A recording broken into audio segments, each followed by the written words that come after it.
तो देखिए, आज हम लोग समास को पढ़ने वाले हैं, जो कि हिंदी व्याकरण का एक बहुत ही महत्वपूर्ण चैप्टर है। इसे कक्षा 10वीं के वार्षिक एग्जाम में अनेकों बहुविकल्पीय प्रश्न देखने को मिलते हैं, जिनका आज हम लोग संपूर्ण ज्ञान लेने वाले हैं। तो सबसे पहले स्टार्ट करते हैं। देखिए, समास है क्या? तो देखिए, समास जो है ये हिंदी व्याकरण में एक ऐसा शब्द है जो जब दो या दो से अधिक शब्दों से मिलकर एक जो नया और छोटा शब्द बनता है उसे समास कहते हैं। तो लिख भी देते हैं, आप लोग चाहते हैं तो साथ ही साथ लिख भी सकते हैं कि जब दो या दो से अधिक शब्दों से मिलकर एक छोटा या नया जो शब्द बनता है उसे समास कहते हैं। तो अब आप लोग से ये तो क्लियर ही होगा कि समास है क्या। तो देखिए, हिंदी में जब दो या दो से अधिक शब्दों से मिलकर जो एक नया और छोटा सा शब्द बनता है उसे हम लोग समास कहते हैं। जैसे कि समझते हैं, एग्जाम्पल के तौर पे देखते हैं। जैसे कहेंगे गंगा का जल। तो देखिए, गंगा का जल, इसमें तीन शब्द है और ये तीन शब्द मिलकर के एक शब्द का निर्माण करते हैं जो कि है गंगा जल। तो दो या दो से अधिक शब्द थे जो कि मिलकर के क्या किए, इसको संक्षिप्त रूप कर दिए तो बन गया गंगा जल। और ऐसे याद भी रखिएगा कि समास का जो शाब्दिक अर्थ होता है वो होता है संक्षिप्त करना। ठीक है, समास का शाब्दिक अर्थ भी होता है संक्षिप्त करना। तो ये दो या दो से अधिक पद थे, उससे मिलकर के एक छोटा और नया शब्द बन गया जो कि कहलाया समास। अब ऐसे ही गंगा का जल था तो गंगा जल हो गया। और भी कई सारे एग्जाम्पल है, जैसे कहेंगे विद्या का घर, तो हम लोग इसी को कहते हैं शॉर्ट में विद्यालय। तो ये भी जो है एक समास का ही उदाहरण है। ठीक है, विद्यालय, गंगा जल। ठीक है, अब देखिए, अब आते हैं कि इसमें पदों का वर्णन करते हैं। जैसे कि देखिए, अब किसी भी समास जो एक सामासिक शब्द आ रहा है, जैसे ये एक हो गया सामासिक शब्द। तो अब इस सामासिक शब्द में ना हमेशा याद रखिएगा कि सामासिक शब्द में दो पद होते हैं। ठीक है, सामासिक शब्द में कितने पद होते हैं? तो सामासिक शब्द में दो पद होते हैं। ठीक है, एक पद होता है पहले जिसको कहते हैं पूर्व पद, और एक पद होता है अंतिम में जिसको कहते हैं उत्तर पद। ठीक है, तो देखिए, सामासिक शब्द में दो पद होते हैं। जो पद पहले आते हैं उसे कहते हैं पूर्व पद, और जो पद अंतिम में आते हैं उसे कहते हैं उत्तर पद। जैसे कि समझेंगे उदाहरण से, जैसे ये था गंगा जल। ठीक है, तो इसमें भी देखिए दो शब्द है, एक शब्द है गंगा और दूसरा शब्द है जल। तो जो पहले शब्द है गंगा वो कहलाएगा पूर्व पद, और जो अंतिम में है जल वो कहलाएगा उत्तर पद। ठीक है, तो सामासिक शब्द में दो पद होते हैं, एक होता है पूर्व पद और एक होता है अंतिम पद जिसको उत्तर पद कहते हैं। अब ये दोनों पद जब आपस में मिल जाते हैं तो उस पद को हम लोग कहते हैं समस्त पद। ठीक है, जब दोनों पद एक दूसरे से मिल जाएंगे तब कहलाएंगे समस्त पद। जैसे कि ये गंगा और जल यानी पूर्व पद और उत्तर पद मिल गए तो अब ये कहलाएंगे समस्त पद। ठीक है, यानी कि गंगा जल कहलाएगा समस्त पद, गंगा कहलाएगा पूर्व पद, जल कहलाएगा उत्तर पद। उसी तरीके से विद्यालय, विद्यालय को जब तोड़ेंगे तो विद्या प्लस आलय बन जाएगा, तो विद्या कहलाएगा पूर्व पद और आलय कहलाएगा उत्तर पद। तो समासों में जो भी समासिक शब्द होते हैं उसमें दो पद होते हैं, एक पूर्व पद और एक उत्तर पद। पहले आने वाले पद को पूर्व पद कहते हैं और अंतिम में आने वाले पद को उत्तर पद कहते हैं। ठीक है, तो यहाँ तक आशा है कि अब आप लोगों को समझ में आ गया होगा कि समास क्या है, समास में कितने पद होते हैं, जो भी सामासिक शब्द होते हैं। अब कौन कौन से पद हैं? तो पूर्व पद और उत्तर पद है। दोनों पदों को मिला देते हैं तो कौन सा पद बनता है? तो वो बन जाता है समस्त पद। ये सारी बात क्लियर होगा। इसके अलावा देखिए, एक और इसमें पारिभाषिक शब्द है, उसको कहते हैं समास विग्रह। देखिए, अब है कि समास विग्रह क्या है। तो जो सामासिक शब्द होता है उस सामासिक शब्दों के बीच संबंध स्पष्ट करना ही कहलाएगा समास विग्रह। यानी कि सामासिक शब्दों के बीच अंतर स्पष्ट करना समास विग्रह कहलाता है। यानी कि जो भी सामासिक शब्द है उन सामासिक शब्दों के बीच, सॉरी अंतर नहीं, यहाँ पे संबंध होगा, ठीक है। जो भी सामासिक शब्द है उन सामासिक शब्दों के बीच संबंध स्पष्ट करना कहलाता है समास विग्रह, ठीक है। सामासिक शब्दों के बीच संबंध स्पष्ट करना समास विग्रह कहलाता है। जैसे कि देखिए गंगा जल था, तो इसको हम लोग तोड़ेंगे, गंगा जल को कहेंगे गंगा का जल, ठीक है। तो इसके बीच संबंध हम बताएं कि गंगा और जल में क्या संबंध है, ठीक है। गंगा का जल है तो बना गंगा जल, ठीक है। इसी में रहेगा राजपुत्र, तो इसका समास विग्रह करेंगे राजा का पुत्र, बताएंगे, इसके बीच संबंध को बदलाएंगे, ठीक है। तो यही कहलाएगा समास विग्रह। जब कोई सामासिक शब्द रहेगा उसको तोड़ करके बोलेंगे, उसके शब्दों के बीच संबंध को बदलाएंगे, तो वो कहलाएगा समास विग्रह। तब देखिए समास हो गया, समास के पद हो गए, समास विग्रह हो गया। अब आते हैं हम लोग समास के भेद पर। तो देखिए समास जो होते हैं उस समास के 6 प्रकार होते हैं, ठीक है। समास के 6 भेद होते हैं। सबसे पहला समास जो है वो कहलाता है तत्पुरुष समास, तत्पुरुष समास। अब देखिए इसमें कोई सीरियल है नहीं कि पहले तत्पुरुष पढ़ना है फिर अव्ययी भाव पढ़ना है, जैसे समझ में आ रहा है इसी तरीके से वैसे पढ़ सकते हैं, ठीक है। तो सबसे पहला प्रकार है तत्पुरुष समास। उसी तरीके से 2 नंबर में हम लोग पढ़ लेते हैं द्विगु समास को, फिर 3 नंबर में पढ़ेंगे हम लोग द्वंद्व समास को,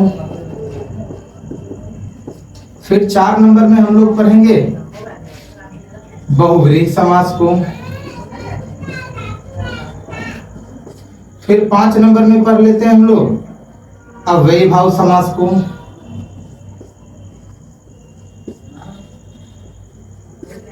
और फिर छठा समास जो है वो पढ़ लेते हैं। देखिए तत्पुरुष द्विगु द्वंद्व बहुव्रीहि हो गया, अब पढ़ लेते हैं कर्मधारय समास को।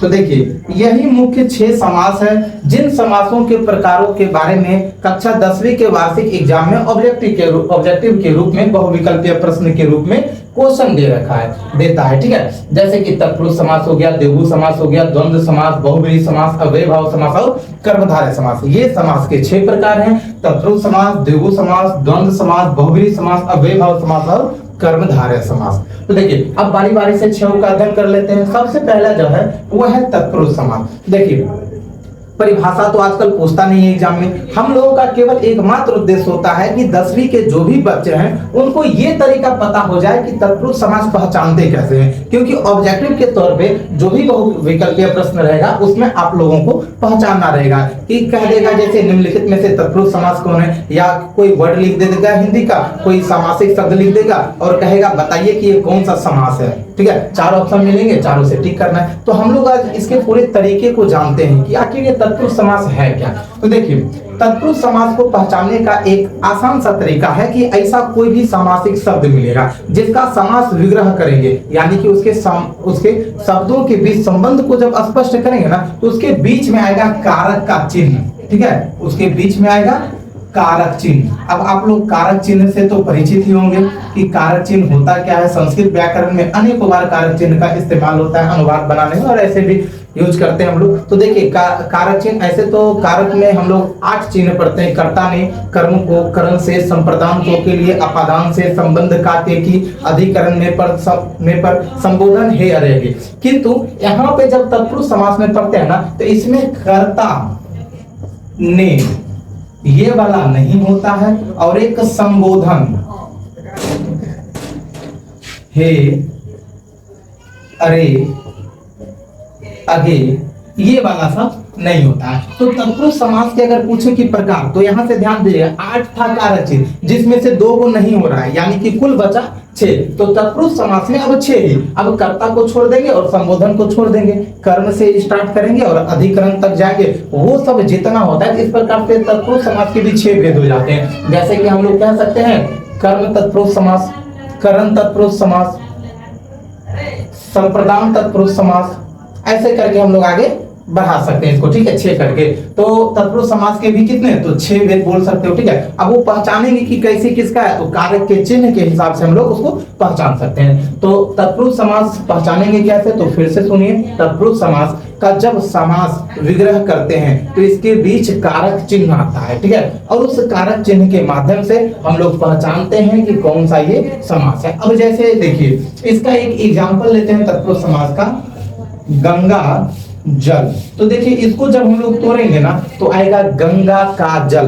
गंगा जल मतलब गंगा का जल, तो बीच में देखिए कारक का चिन्ह का आया ना, ऐसे पढ़ते हैं ना संबंध का के की, तो बीच में का आया, इसका मतलब क्या है, ये गंगा जल तत्पुरुष समास है। उसी तरीके से हम लोग तोड़ेंगे फिर विद्यालय, तो विद्यालय को तोड़ेंगे तो विद्या का घर, यानी कि विद्या का घर है। फिर का आया बीच में, यानी कि कारक का चिन्ह आया, तो ये फिर से क्या हो जाएगा, तत्पुरुष समास ही हो जाएगा। इसी तरीके से और भी बहुत सारे एग्जांपल हो सकते हैं। तो बस आप लोग को इतना ध्यान में रखना है कि जिसको तोड़ने पर बीच में कारक का चिन्ह आता है उसे हम लोग कहेंगे तत्पुरुष समास, ठीक है।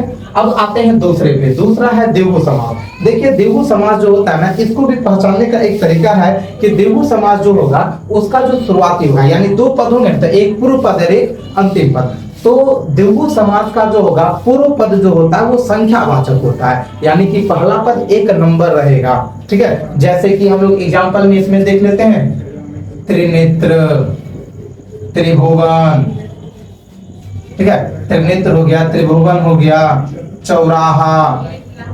ये देखिए सब के आगे एक संख्या आ रहा है, सब के आगे क्या आ रहा है, एक संख्या आ रहा है। दशानन, इसके आगे भी 10 आ गया। अब देखिए बहुत सारे ऐसे समास होंगे जो है तो एक ही शब्द लेकिन वो एक से अधिक समास में बिलोंग करेंगे। जैसे दशानन, दशानन अभी पढ़े द्विगु समास में, लेकिन दशानन बहुब्रीहि समास भी हो जाएगा। तो फिर हम बताएंगे कि आगे ऐसा क्यों होता है, और इसका कारण भी जान लीजिए कि ऐसा इसलिए होता है क्योंकि एक दशानन में विशेष अर्थ ले लेगा, अर्थात दशानन का मतलब होता है रावण, तो बहुब्रीहि समास हो जाएगा। किंतु जब आप लोग घबराइएगा नहीं, एग्जाम में जब आएगा ना, जैसे दशानन पूछेगा तो जो ऑप्शन वो बनाएगा वो ऑप्शन या तो द्विगु डालेगा ऑप्शन में, नहीं तो बहुब्रीहि, दोनों नहीं डालेगा। अगर दोनों डालेगा तो एक तीसरा ऑप्शन ए और बी दोनों इस टाइप से ऑप्शन बना करके देगा, ठीक है। तो इसमें घबराना नहीं है। अगर एक ही शब्द है और एक या एक से अधिक समासों में वो बिलोंग कर रहा है तो उसके लिए फिर ऑप्शन के अकॉर्डिंग हम लोग टिक कर लेंगे, ठीक है। तो द्विगु समास में स्पष्ट है कि जिसका प्रथम पद एक संख्यावाचक होगा उसको हम लोग कहेंगे द्विगु समास। और चलो तत्पुरुष समास में समझिएगा कि तत्पुरुष समास जो होता है ना, इसका अंतिम पद प्रधान होता है, यानी कि उत्तर पद प्रधान होता है और प्रथम पद गौण होता है। द्विगु समास में प्रथम पद प्रधान होता है और द्वितीय पद गौण होता है। फिर है द्वंद्व समास। अब देखिए द्वंद्व समास, द्वंद्व समास को पहचानने के लिए देखिए आमतौर पे हम लोग क्या करते हैं ना, बीच में ऐसे हाइफन देखते हैं, ठीक है। अगर बीच में जैसे कि हम कहेंगे क्या, दाल भात, ठीक है, दाल भात भात दाल, ठीक है, ऐसे करके बोलेंगे तो बीच में हाइफन देखते हैं। एक पहचानने का तरीका है कि बीच में हाइफन देखना है। दूसरा ये पहचानने का तरीका है कि हम देखते हैं क्या उल्टा भी है, जैसे कहेंगे माता पिता, इस टाइप का भी हो सकता है, वो द्वंद्व समास ही होगा, ठीक है। अगर उल्टा पुल्टा हो, ठीक है, या समानार्थी शब्द मिल जाए, जैसे दाल भात मिल गया समानार्थी, दिन रात तो उल्टा हो गया, ऐसे करके अगर बीच में हाइफन वाला मिलता है तो वो सब कहलाएगा द्वंद्व समास, ठीक है। तो देखिए फिर से एक बार रिपीट करते हैं, तत्पुरुष समास के बीच में कारक का चिन्ह आएगा, ठीक है, समास विग्रह करेंगे तो कारक का चिन्ह आएगा, उसका उत्तर पद यानी कि अंतिम पद जो होता है वो प्रधान होता है, ठीक है। दूसरा आएगा द्विगु समास, द्विगु समास का प्रथम पद प्रधान होता है और प्रथम पद एक संख्यावाचक होता है। फिर देखिए तीसरा आएगा द्वंद्व समास। द्वंद्व समास में देखना है, एक तो देखना है कि बीच में हाइफन भी है, इसके आधार पर पहचान सकते हैं। दूसरा उल्टा पुल्टा देख करके पहचान सकते हैं। तीसरा समानार्थी वर्ड देख करके पहचान सकते हैं, ठीक है। तो ये द्वंद्व समास का पहचानने का तरीका हो गया। फिर चौथा है बहुब्रीहि समास। अब देखिए बहुब्रीहि समास क्या है, तो वैसा समास जिसमें ना तो प्रथम पद प्रधान होगा ना ही अंतिम पद प्रधान होगा, बल्कि जो मेन अर्थ आएगा ना वो किसी और ही तीसरे पद से आ जाएगा, तो वैसे समास को हम लोग कहेंगे बहुब्रीहि समास। यानी कि जो वर्तमान में उसका कोई अस्तित्व नहीं है, अलग से आएगा कोई अर्थ, उसका अस्तित्व लेना है, ठीक है। अब बहुब्रीहि समास में हम लोग कहते हैं जिसमें अर्थात करके आंसर निकलता है, ठीक है। जैसे कहेंगे लंबोदर, जिसका लंबा हो उदर, अर्थात गणेश जी। गजानन, जिसका गज जैसा आनंद हो, ठीक है, गज जैसा आनंद हो, अर्थात गणेश जी।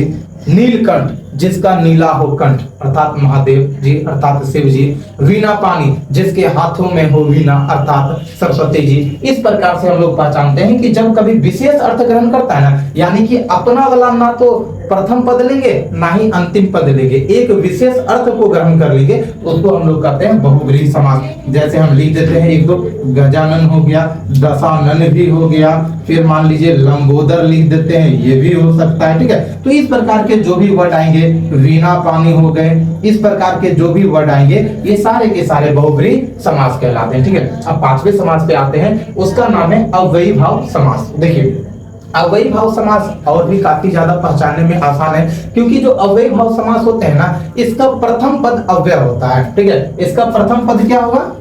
अव्यय, प्रथम पद अव्यय होगा। अब अव्यय के रूप में जैसे देखिए, ए स्टार्ट होगा आ से, प्रति से, यथा से, इस प्रकार से स्टार्ट होगा। जैसे कि यथाशक्ति, आजन्म, प्रतिदिन, प्रतिवर्ष, इस प्रकार से स्टार्ट होता है अव्यय समास। एक तो और भी ऐसे वर्ड है जिसे मिलता जुलता आएगा, ठीक है। जैसे कहेंगे रातों रात, या फिर कह सकते हैं धराधर।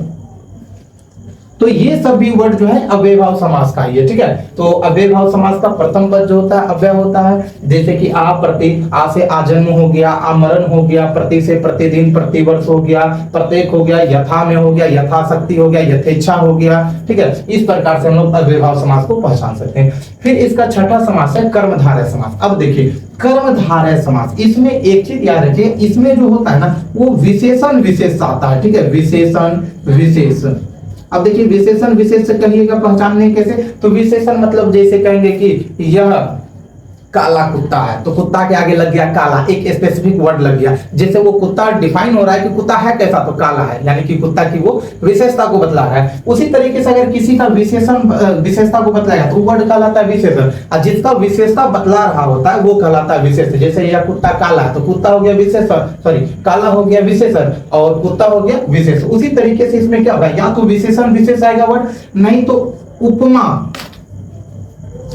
उपमेय, इस प्रकार का वर्ड आएगा। जैसे कि हम लोग कहेंगे नील गगन। अब बताइए गगन है विशेष, नीला है यानी कि विशेषता बतला दिया, यानी कि विशेषण विशेष आ गया, नील गगन, नीला है गगन, ठीक है। तो इस प्रकार से विशेषता बताया। चरण कमल, ठीक है, नील गगन हो गया, चरण कमल हो गया। इस प्रकार का अगर वर्ड आता है कि पहला वर्ड विशेषण होगा दूसरा विशेष होगा, तो विशेषण विशेष या उपमा उपमेय के जो द्वारा आएगा, तो ऐसे वर्डों को हम लोग कहते हैं कर्मधारय समास, ठीक है। तो अब आशा है कि देख लीजिए 6 समास है और 6 समास को हमने आप लोगों के समक्ष स्पष्ट करने का प्रयास किया है। अब आप लोगों का काम रहेगा कि इसके बाद हम एक पीडीएफ डालेंगे, ठीक है। जो भी इसको पढ़ना चाहते हैं यहाँ वीडियो से पढ़ सकते हैं, और साथ ही साथ एक पीडीएफ मिलेगा, उस पीडीएफ से आप इसका नोट्स बना लीजिए, नहीं तो जो हमने बोला है वो सुनकर भी आप लोग लिख सकते हैं, ठीक है। और लिखने के बाद देखिए समास पूरा स्पष्ट हो गया। इसके बाद हम एक प्रैक्टिस सेट करवाएंगे समास का, जिस प्रैक्टिस सेट के माध्यम से आप लोग इस समास को और भी अच्छे तरीके से बना सकते हैं, और आप लोगों को पता चलेगा कि जो एग्जाम है उस एग्जाम का पैटर्न के हिसाब से समास कितना पढ़ना है। देखिए है तो बहुत कुछ समास में, लेकिन हमको पढ़ना उतना ही है जितना एग्जाम के लिए, ठीक है, क्योंकि हमको एग्जाम के लिए पढ़ना है अभी वर्तमान में, ठीक है। तो एग्जाम के दृष्टिकोण से यही सब है, और भी इसके अलावा भी बहुत बातें हैं, लेकिन उतना डीपली हम लोग नहीं जाएंगे, क्योंकि हम लोग अभी केवल 10th में पढ़ रहे हैं, पीएचडी नहीं करना है समाज पे। जब ऐसा नौबत आएगा तो फिर वहां भी पढ़ेंगे, ठीक है। तो आशा है कि आप लोगों को समझ में आया होगा। अगर और भी कोई समस्या है तो आप लोग हमें कमेंट में बताइएगा कि क्या समस्या है, तो अगले वीडियो में हम चाहेंगे कि इस समस्या को दूर किया जाए। जय हिंद।